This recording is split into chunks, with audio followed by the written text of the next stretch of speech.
కృపాంజలి కార్యక్రమానికి ప్రేమతో మేము ఆహ్వానిస్తున్నాం. ఈ కార్యక్రమంలో జీవిత పాఠశాల అనే అంశంలో యోసేపు గారి జీవితాన్ని మనం అధ్యయనం చేస్తున్నాం. మనం ఒక క్రమంలో అధ్యయనం చేస్తున్న ఈ సందర్భంలో ఒకసారి క్రమాన్ని ఆపి మధ్యలో ఓ ప్రత్యేకమైన విషయం చెప్పాలనే ఆశ నా మనసుకు కలిగింది. అదేమిటంటే,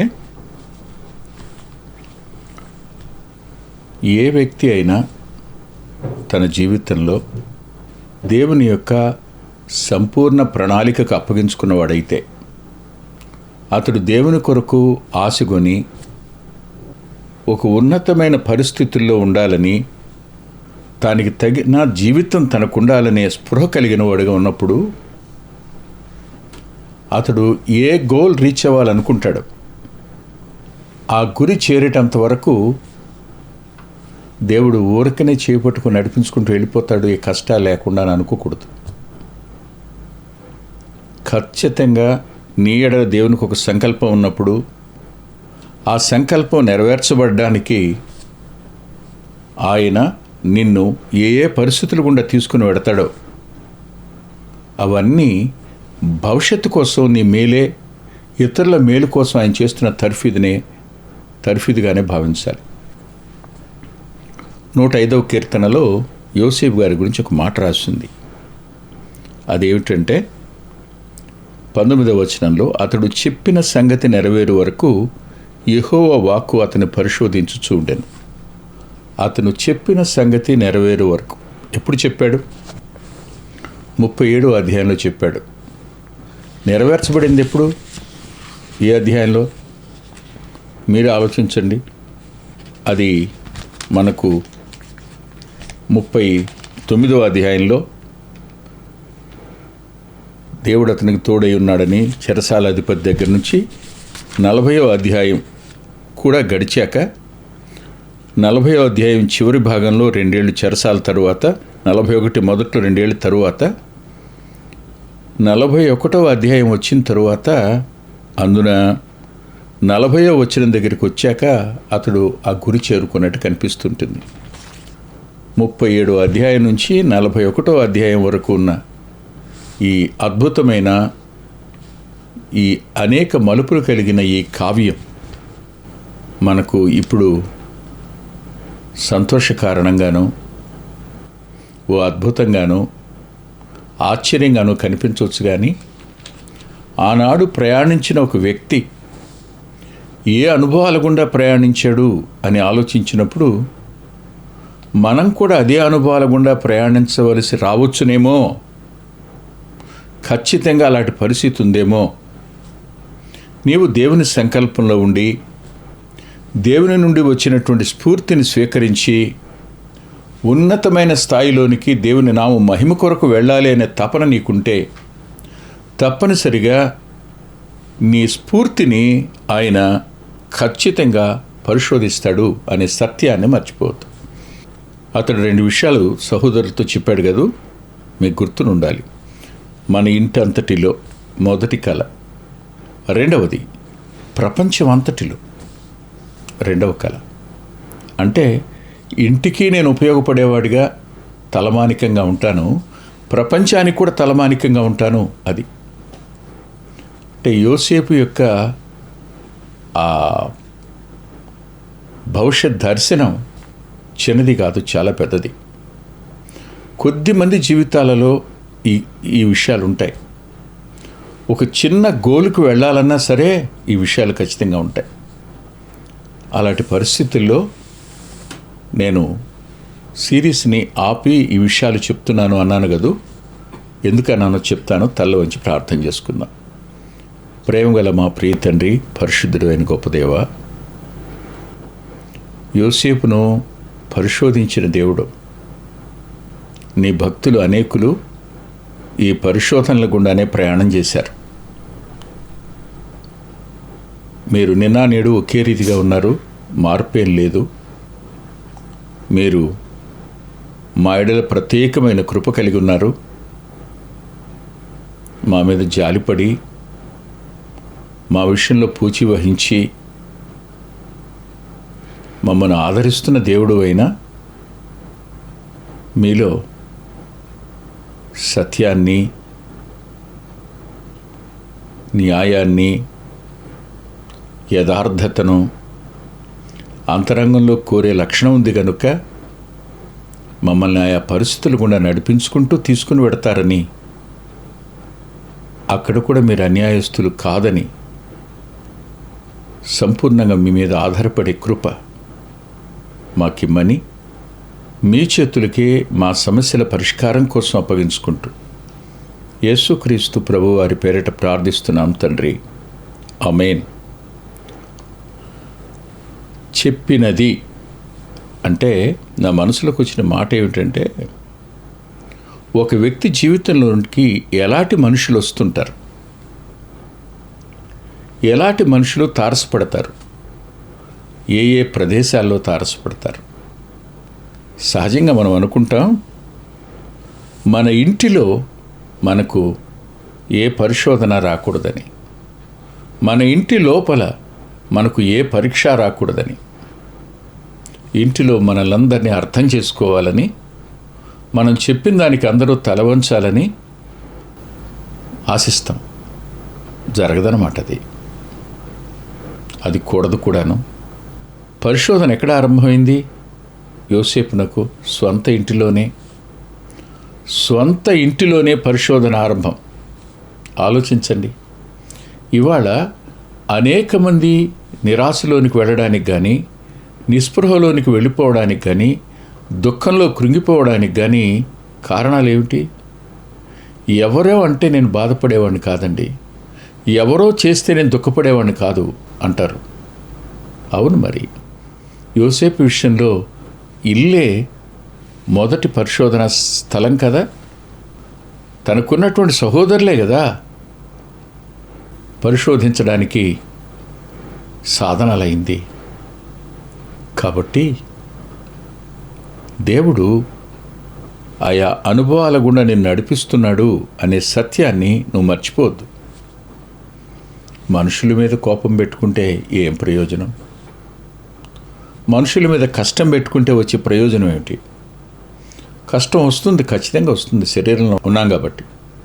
కానీ ఒకటి ఆలోచించండి, ఇది దేనికోసం, ఏ ప్రత్యేకమైన ఉద్దేశం కోసం దేవుడు సంకల్పించాడు? ఎందుకు ఈ పరిస్థితులు నీ వ్యక్తిగత జీవితంలోనికి, నీ జీవితంలోనికి ఎందుకు వచ్చినాయి అనంటే, దేవునికి ఒక భవిష్యత్ ప్రణాళిక ఉంది. ఆ భవిష్యత్తు ప్రణాళిక నెరవేర్చడం కోసమే నిన్ను ఈ క్లిష్టమైన పరిస్థితులు కూడా నడిపిస్తున్నాడు అని గ్రహించాలి. అలా గ్రహించినప్పుడు అంతరంగానికి ఎంత ధైర్యం వస్తుందో. వాస్తవానికి 17 సంవత్సరాల వరకు ఇంటనే ఈ పరిశోధనను భరించాడు కదా. అన్నదమ్ముల్లో పగబట్టడం, ఇవన్నీ మనం చెప్పుకున్నాం. మరి పగబట్టడం, మరింత పగబట్టడం అని. వారు పలకరింపు కూడా ఇంట్లో నోచుకోలే. క్షేమంగా ఉన్నావా అని అడగను కూడా అడగల. ఇదంతా ఏమిటంటారు? యెహోవా అతన్ని పరిశోధించుచూ ఉండెను. రెబెలవుతాడా? రేపొద్దున వీళ్ళకే కదా ఇతను భోజనం పెట్టాలి. కరువులో వీళ్ళనే కదా 7 సంవత్సరాలు కాపాడాలి కదా. ఎలాంటి వాడై ఉండాలి? బాధ పెట్టిన వారికి అన్నం పెట్టేవాడుగా ఉండడం అనేది చిన్న సంగత? గాయపరిచిన వారిని కూర్చోబెట్టి వారికి సమస్తము సమకూర్చడం అనేది చిన్న విషయం అనుకుంటున్నారా? ప్రపంచమంతా కరువులో ఉంటే, సమృద్ధికి తాను అధిపతిగా ఉంటే, ప్రపంచం అంతా తన వైపు చూస్తున్నప్పుడు తనను బాధపెట్టిన అన్నదమ్ములకు, తనను బాధపెట్టిన సహోదరులకు తాను పట్టెడు అన్నం పెట్టడమే కాదు సుమా, వారికి అవసరమైన ఇవ్వడం, వారిని తన వద్దకు రమ్మనడం, ఇదంతా ఏమిటంటారు? ఈ పరిస్థితులు పరిశోధనగా కనిపిస్తాయి, కానీ ఆ పరిశోధనలో దేవుని యొక్క తర్ఫీదు దాగి ఉంది. మర్చిపోవద్దు, దేవుని తర్ఫీదు దాగి ఉంది. తారసపడిన వ్యక్తులు, అవును, నాన్న మాత్రం గాయపరచలేదా? తండ్రి కూడా గాయపరిచాడుగా, యాకోబు కూడా గాయపరిచాడు కదా యోసేపుని. చూడండి దయచేసి 37వ అధ్యాయం 10వ వచనంలో అతడు తన తండ్రితోనూ తన సహోదరులతో చెప్పినప్పుడు ఏమైంది? అతని తండ్రి, నీవు కని నీ కల ఏమిటి? నేను నీ తల్లియు నీ సహోదరులను నిశ్చయముగా వచ్చి నీకు సాష్టాంగపడుదుమా అని గద్దించను అని ఉంది. అంటే అర్థం ఏంటి చెప్పండి? నాన్నకు కూడా కోపం వచ్చింది. ఎంత ప్రేమించిన వాడైనా కోపడ్డాడు. ఇందులో కూడా ఏముందో చెప్పండి? ఏ ప్రేమ శాశ్వతమైందో, ఏ ప్రేమ నిత్యమైందో, ఎవరు భూమి మీదకి నిన్ను పంపారో, ఎవరు ప్రత్యేకమైన సంకల్పాన్ని నీ ఎడల కలిగి ఉన్నారో ఆయన మాత్రమే నీతో ఎల్లప్పుడూ ఉండేవాడు. నానుండడు, అన్నదమ్ములు ఉండరు, అక్క చెల్లెండరు ఉండరు, నువ్వే. ఇక్కడ ఇంట తారసపడిన వారు వేరు. ఆ తరువాత నాన్న మాట మేరకు బయలుదేరి వెళ్ళాడుగా, వెళ్ళనల్లా. వెళ్ళిన తర్వాత తారసపడింది ఎవరు? దారి చూపిన వ్యక్తి. ఆ దారి చూపిన వ్యక్తి ఎవరో తెలీదు, ఖచ్చితంగా దారి చూపించాడు. అక్కడికి వెళ్ళాక అన్నలు చేసిన పని ఏమిటి? అమ్మేయటం కదా. అమ్మేయడానికి ముందు అవమానపరచడం కదా. ఇదంతా పరిశోధనలో భాగమేనా? అవును, పరిశోధనలో భాగమే. ఎందుకని? నిన్ను వాళ్ళు అమ్మారు, రేపు వాళ్ళకి నువ్వు అమ్మాలి ధాన్యాన్ని. వాళ్ళు నిన్ను డబ్బులు కమ్మేశారు, కానీ నువ్వు వాళ్ళ దగ్గర డబ్బులు తీసుకుని ఆ డబ్బులు కూడా తిరిగి ఇచ్చేయాలి. అబ్బా, ఏమి నేర్పించాడు? ఎలాంటి తర్ఫీదు నేర్పించాడు? ఊహకు అందుతుందా? ఎలాంటి వ్యక్తులు వాళ్ళు, ఎలాంటి వ్యక్తులైనా ఆయా పరిస్థితుల నడుమ వారు ప్రవర్తించిన తీరు హృదయానికి తీవ్రమైన గాయం ఏర్పడుతుంది. అలా ఏర్పడిన గాయం దగ్గర కూడా మన వంతు మనం సహాయం చేయడం అనేది కాదు. ఇలా అంటాను, రే ఇవాళ నువ్వు ఎవరినైతే తిడుతున్నావో, నువ్వు చదువుతున్న పుస్తకాలు కొనడానికి ఆయనేరా డబ్బులు ఇచ్చింది అన్నాడు అనుకోండి, ఏమైపోతాడు ఆ వ్యక్తి? అరే, నువ్వు ఎవరి మీద కష్టం పెట్టుకున్నావో ఆయన వల్లేరా ఇవాళ నువ్వు బ్రతికున్నావు అని అంటే కదా. మనల్ని మేలు చేసేటందుకు ఆయన తర్ఫీదునిస్తూ చెప్పింది నెరవేర్చబడేటంత వరకు ఆయన పరిశోధిస్తూ ఉండేటువంటి దేవుడిగా కనపడ్డాడు. ఇప్పుడు 3 రకాల వ్యక్తులు కనిపించారు.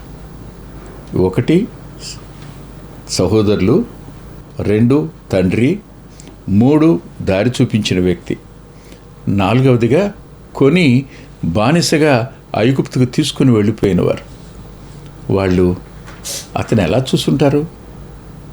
అతనికి ఏపాటి మర్యాద ఇచ్చుంటారు?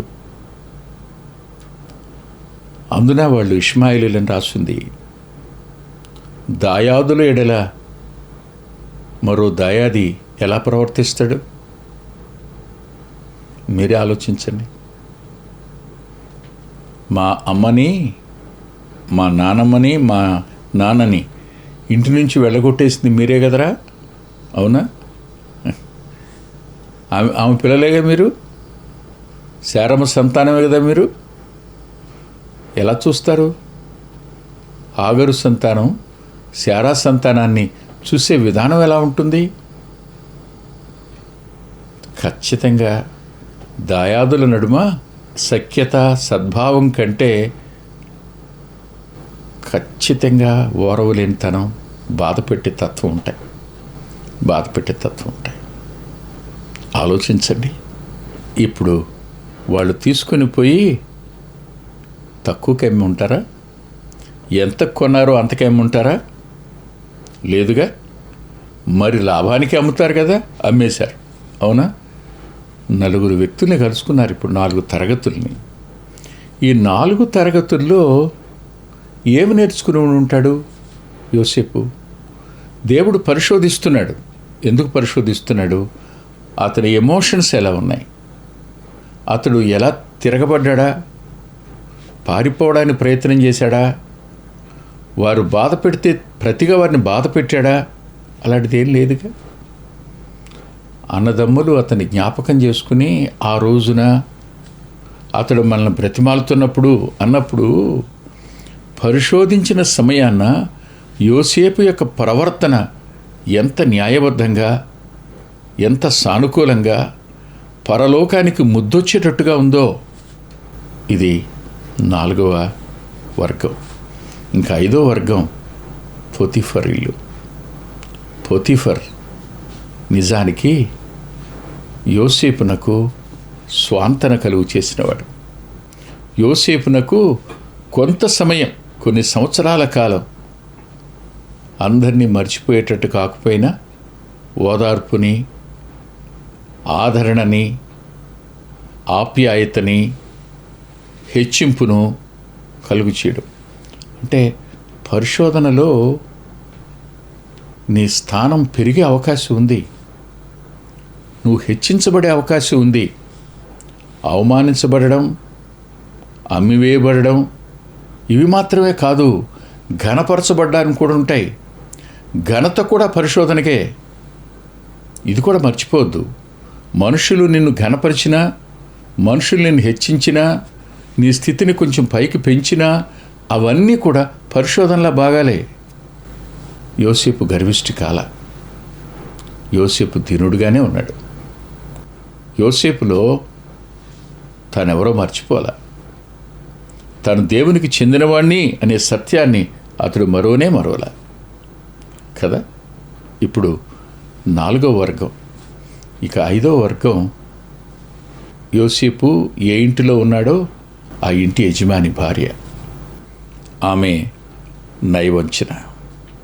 ఆ నైవంచన గుండా కూడా పరిశోధనలో కొనసాగాలి. తప్పు చేయకుండా ఎవరో చెప్పిన మాటలు విని ఇప్పటి వరకు ఆదరించిన వ్యక్తే అపార్థం చేసుకున్నప్పుడు అబ్బా ఎంత బాధ అవుతుందో. ఇంకా మనం చెప్పేది వినరు. చెప్పింది ఎవరు? తనకు సంబంధించిన వాళ్ళు, తాను నమ్మిన వాళ్ళు కదా. కాదనలేరు. ఈ కారణం చేత ఎంత దుఃఖాన్ని అనుభవించుంటాడో, ఎంత బాధను అనుభవించుంటాడో, ఎంత అవమానాన్ని అనుభవించుంటాడో. ఇది 5వ వర్గం. ఇక 6వ వర్గం దగ్గరికి వచ్చేటప్పటికి చెరసాల అధిపతి. చెరసాల అధిపతి పొతీఫర్కు ఎలాంటి కటాక్షం కలిగిందో చెరసాల అధిపతికి కూడా అదే కటాక్షం కలిగింది. కానీ అతని కటాక్షంలో మార్పు రాలా. పొతీఫర్ కటాక్షంలో మార్పు వచ్చింది కదూ. అంటే కటాక్షం చూపించి కటాక్షాన్ని కఠినంగా మార్చుకునే వ్యక్తులు తారసపడతారు. కటాక్షం కొనసాగే వ్యక్తులు తారసపడతారు జీవితంలో. అలా తారసపడుతున్న పరిస్థితులన్నీ కూడా దేవుడు పరిశోధిస్తున్నాడు అని, దేవుని పరిశోధనలో మనం ఉన్నాము అని, దేవుని ఏర్పాటులో మనం కొనసాగుతున్నామని, ఇవన్నీ. అంతేగాని కురింగిపోమని, విడిచిపెట్టేయమని, నా వల్ల కాదు పో అని అనడం కోసం కాదు. నాకు ఒక్కోసారి ఒక్కొక్కరి జీవితం రాస్తున్నప్పుడు కొన్ని ఫోన్స్ వస్తుంటాయి. వచ్చి వాళ్ళని గురించి చాలా చెడుగా మాట్లాడతారు, చాలా చెడ్డ విషయాలు మాట్లాడతారు. నేను నిర్ఘాంతపోయే పరిస్థితి ఏర్పడుతుంది. అప్పుడు మానేద్దాం అనిపిస్తుంది, అనవసరం అనిపిస్తుంది. కానీ శ్రేష్టమైన అనేక సంగతులు ఉన్నాయి ఆయన జీవితంలో. రాసినంత వరకు, రాసిన వారి గురించి, రాయబోయే వారి గురించి మాట్లాడటం లేదు నేను. కానీ నేను ఇలా అనుకుంటాను, దేవుడే రాస్తానో మానేస్తానో అని నన్ను పరీక్షిస్తున్నాడేమో అనిపిస్తుంది. ఏ మేర రాయాలి, ఏది రాయకూడదు, ఎలా రాయాలి అనే దగ్గర ఎంత భయమో. రేపు ఆయన సింహాసనం దగ్గరికి నిలబడిన తర్వాత ఏమి రాసావు నువ్వు అని అడిగితే ఏం జవాబు చెప్పాలో అర్థం కాదు. ఎంత భయం వేస్తుందో కదూ. నేను కూడా వ్రాసేటప్పుడు పరిశోధనలోనే ఉన్నా, వెళ్ళి సమాచారం సేకరించే దగ్గర పరిశోధనలోనే ఉన్నా. ఇవన్నీ దేవుడు నన్ను పరిశీలిస్తున్నాడు, నాతోనే ఉన్నాడు. నాతో ఉండడం కోసమే ఆయన కరువుల్లో తన ప్రాణం పెట్టాడు. నాతో ఉండడం కోసమే అవమానాన్ని సహించాడు. నాతో ఉండడం కోసమే మరణాన్ని సహించాడు. నాతో ఉండడం కోసమే సమాధిలో పెట్టబడాడు. నాతో సదాకాలం ఉండడం కోసమే 3వ దినాన్ని తిరిగి లేచాడు. ఆలోచించు, నీ వ్యక్తిగత జీవితంలో ఆయన తోడు కంటే కావలసింది ఇంకేమైనా ఉందా? ఎన్ని తరగతుల వ్యక్తులు తారసపడినా ఎల్లప్పుడూ మారని, మార్పు చెందనివాడు, పరిశోధిస్తున్నవాడు చివరికి నిన్ను పరిశోధించి పుటం వేసి మేలుమైన బంగారంగా నీ గురించి తానే సాక్ష్యం చెప్తూ నీ నిర్దోషత్వాన్ని నిరూపించేవాడిని నేనే అన్నట్టు యోసేపును సింహాసనమందు కూర్చుని పెట్టినట్టు నిన్ను నన్ను ఒకానొక దినాన్న ఆయన కూర్చున్న సింహాసనమందు కూర్చుని పెట్టడానికి తగినవాడైనా ఈ రోజైనా ప్రభునందు విశ్వాసం ఉంచండి. విశ్వాసం ఉంచిన వారు నమ్మకంగా శ్రమలలో కొనసాగడానికి ఆయన పాదాలను ఆశ్రయించండి. తల్ల వంచండి, ప్రార్థన చేసుకుందాం. ప్రేమగల మా ప్రియ తండ్రి, కృపగలిగిన మా గొప్ప దేవ, ఎంతైనా నమ్మదగిన వారు మీరు. మీ చేతులకే, ప్రేమగల మీ హస్తాలకే విన్న మా ప్రియులను, వారి కుటుంబాలను అప్పగించుకుంటూ మేలు చేసి బలపరచుమని, వారి కన్నిటిని తొడుమని, మీరు వారికి తోడుగా ఉన్నారని, పరిశోధిస్తున్నారని, వారిని నిరూపించడానికి ఇష్టపడుతున్నారని కృతజ్ఞత చెల్లిస్తూ యేసుక్రీస్తు ప్రభు వారి పేరట ప్రార్థిస్తున్నాం తండ్రి. ఆమేన్. ప్రభు చిత్తమైతే మరల తిరిగి వచ్చేవారం కలుసుకుందాం. అద్భుతమైన పుస్తకాలు అందుబాటులో ఉన్నాయి. అందులో అంత్యోక్ మినిస్ట్రీస్ నుంచి ప్రచురితమైన మీ ఆత్మీయ క్షేమానికి మేలు కలుగు చేసే పుస్తకాలు, మీ ఆత్మలను దేవుని కొరకై ఉజ్జీవింప చేసే పుస్తకాలు, ప్రభువులాగా జీవించడానికి ప్రేరేపించే పుస్తకాలను దైవాత్మ సహాయంతో రాయటం జరిగింది. పిల్లల కొరకై చిత్రీకరించబడిన 5 DVDలు అందుబాటులో ఉన్నాయి. ప్రతి DVD పిల్లలను దేవుని కొరకు ఎంతగానో విశ్వాసాన్ని పెంపొందింపజేసేవిగాను, ఆసక్తిని కలిగించేవిగాను, ఆత్మలో ప్రభువుని హత్తుకునేట్టు చేసేవిగాను ఉన్నాయి. ఈ మధ్యన వెలువడినటువంటి ఆ DVD సాధనం, అది మీ పిల్లలకు ఎంతైనా మేలు చేస్తుంది. ఆ పాటలను మీరు చూస్తున్నారు. వాటన్నిటినీ మీరు పొంది ఆత్మీయంగా మేలు పొందాలని ఒక దైవ సేవకునిగా మీకు మనవి చేస్తున్నాను.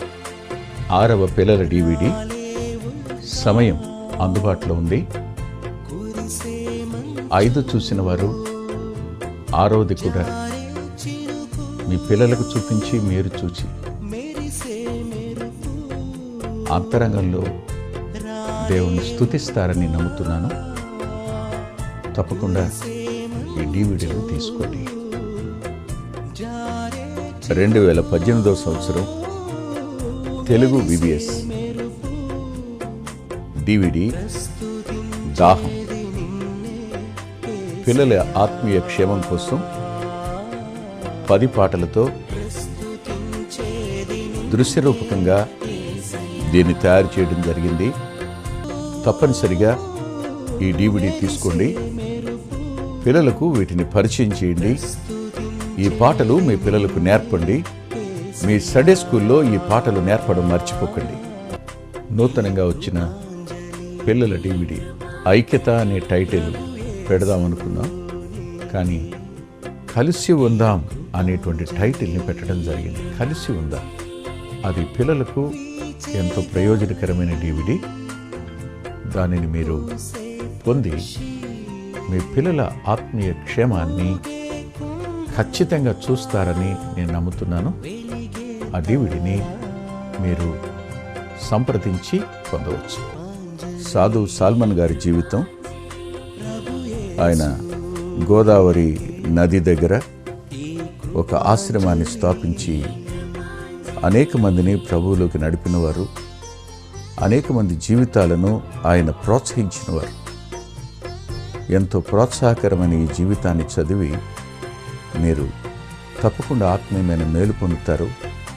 ఎంతో దిద్దుబాటు ఈ పుస్తకం మూలకంగా జరుగుతుంది. తప్పకుండా చదవండి.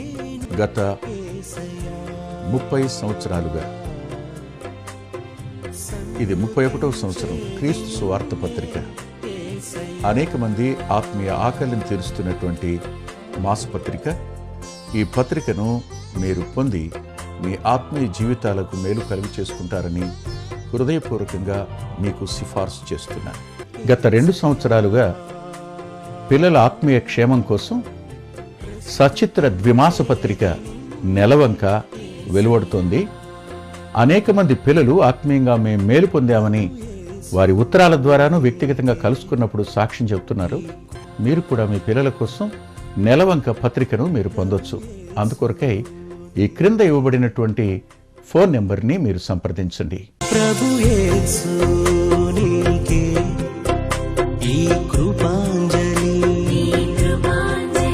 ప్రభు యేసు నీకే ఈ కృపాంజలి. వీచే గాలి, కూసే పక్షి, ఊగే కుంభ, వెలిగే తారా, సన్నుతించేది నిన్నే. మా చిరునామా కృపాంజలి, బ్రదర్ పిల్లా వెంకటరత్నం, రామచంద్రపురం రోడ్, గుడివాడ, కృష్ణా జిల్లా, Andhra Pradesh. Our address: Krupanjali, brother Pilla Venkataratnam, Ramachandrapuram road, Gudivada, Krishna district, Andhra Pradesh. Phone number 9490504299 9490504299. రాలేవుగా కురిసే మంచు